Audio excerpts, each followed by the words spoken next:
आज हम लोग जो है राष्ट्रपति और राज्यपाल ये दोनों में क्या समानताएं हैं और क्या अंतर हैं ये सब देखेंगे।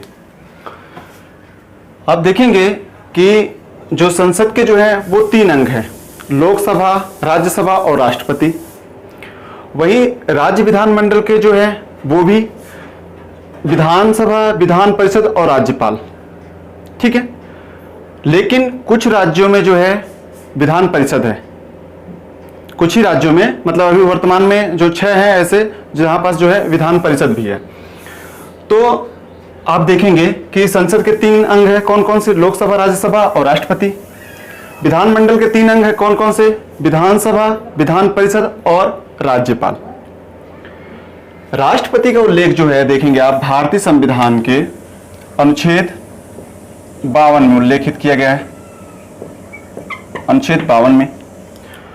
वहीं राज्यपाल का उल्लेख देखेंगे आप तो भारतीय संविधान के अनुच्छेद 153 में मिल जाएंगे। 52 एक 53 एक सामने लगा देंगे तो 153 में मिल जाएगा ये उल्लेख। राष्ट्रपति जो है वो भारत का प्रथम नागरिक होते हैं, वहीं राज्यपाल जो है वो राज्य के प्रथम नागरिक कहलाते हैं। राष्ट्रपति की नियुक्ति जो है वो चुनाव के द्वारा की जाती है, ठीक है। उनका चुनाव होता है अप्रत्यक्ष रूप से। और राज्यपाल की जो नियुक्ति होती है वो राष्ट्रपति करते हैं, वो राष्ट्रपति करते हैं, ये ध्यान रखे रहना है। इनका राज्यपाल का जो है वो चुनाव नहीं होता जैसे राष्ट्रपति का होता है। कार्यकाल, राष्ट्रपति का कार्यकाल कितना होता है? 5 वर्ष होता है, जबकि राष्ट्रपति कार्यकाल 5 वर्ष, जबकि राज्यपाल का जो कार्यकाल होता है वो राष्ट्रपति के प्रसाद पर्यंत होता है। मतलब जब तक राष्ट्रपति चाहें तब तक ये पद पे बने रहेंगे, ठीक है। कई जगह आपको 5 वर्ष भी दिखता है, 5 वर्ष दिखता है। तो अगर ऑप्शन में 5 वर्ष, राष्ट्रपति के प्रसाद पर्यंत, अगर दोनों ऑप्शन में है तो आप राष्ट्रपति के प्रसाद पर्यंत को टिक करिएगा, 5 वर्ष को नहीं। अगर ये नहीं लिखा है, अगर 5 वर्ष लिखा तो 5 वर्ष को टिक कर सकते हैं। शपथ, जो भारत के राष्ट्रपति हैं वो सुप्रीम, ये यहाँ एससी लिखा हूं, सुप्रीम कोर्ट के मुख्य न्यायाधीश के समक्ष शपथ लेते हैं। वहीं राज्यपाल जो है वो किसके समक्ष शपथ लेते हैं? उच्च न्यायालय के, हाई कोर्ट के समक्ष लेते हैं शपथ। हाई कोर्ट के मुख्य न्यायाधीश के समक्ष जो है वो शपथ लेते हैं। त्यागपत्र, राष्ट्रपति जो है वो अपना त्यागपत्र किसको देते हैं? उपराष्ट्रपति को। और राज्यपाल जो है वो अपना त्यागपत्र कहां देंगे? राष्ट्रपति को। ये ध्यान रख रहना है। आपको एक चीज बता दूं कि जो जिसको नियुक्त करेगा वही हटाएगा या फिर उससे ऊपर का अधिकारी हटाएगा। तो राज्यपाल की नियुक्ति कौन किया? राष्ट्रपति। तो हटाएंगे कौन? राष्ट्रपति। ये ध्यान रख रहना है। हटाने की प्रक्रिया, तो राष्ट्रपति को हटाने की प्रक्रिया जो है वो आप देखेंगे महाभियोग के द्वारा हटाया जाता है, ठीक है। तो ये हटाने की जो प्रक्रिया है उसका नाम क्या है? महाभियोग के द्वारा ये हटाया जाता है। और महाभियोग का उल्लेख देखेंगे आप तो भारतीय संविधान के अनुच्छेद 61 में मिल जाता है। ये महाभियोग की प्रक्रिया जो बताई गई है वो भारतीय संविधान के अनुच्छेद 61 में बताई गई है। लेकिन जो राष्ट्रपति महाभियोग के ऊपर महाभियोग की प्रक्रिया चालू हुई, उनके ऊपर साबित हो गया तो हटेंगे, तो उसका हटने का जो उल्लेख है 56(1) का बी में। तो ये ध्यान रख लेना, वो महाभियोग की प्रक्रिया अगर पूछता है तो आपको 61 में लगाना है, टिक करना है कि अनुच्छेद 61 में उल्लेख है।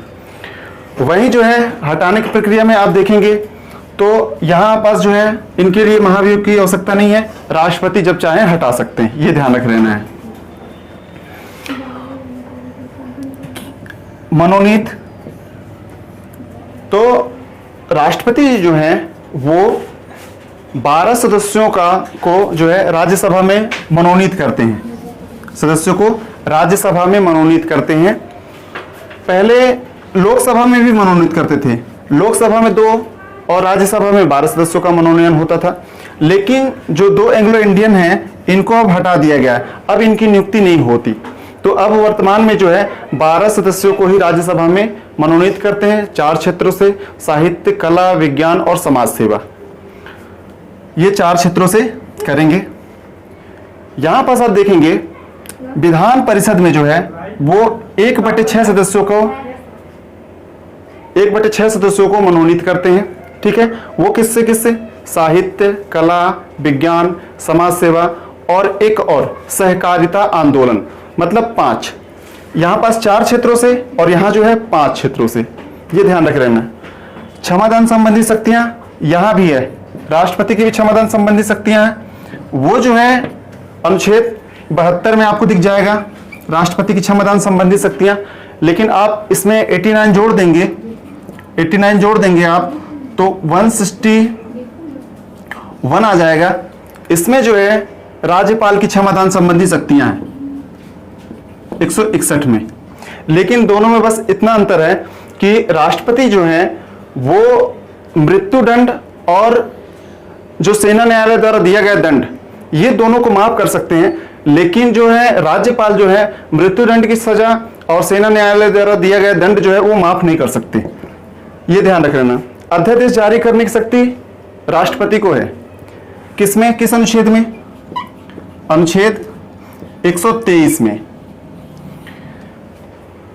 अध्यादेश जारी करने की शक्ति राज्यपाल को भी है, वो किसमें है? 213 में, अनुच्छेद 213।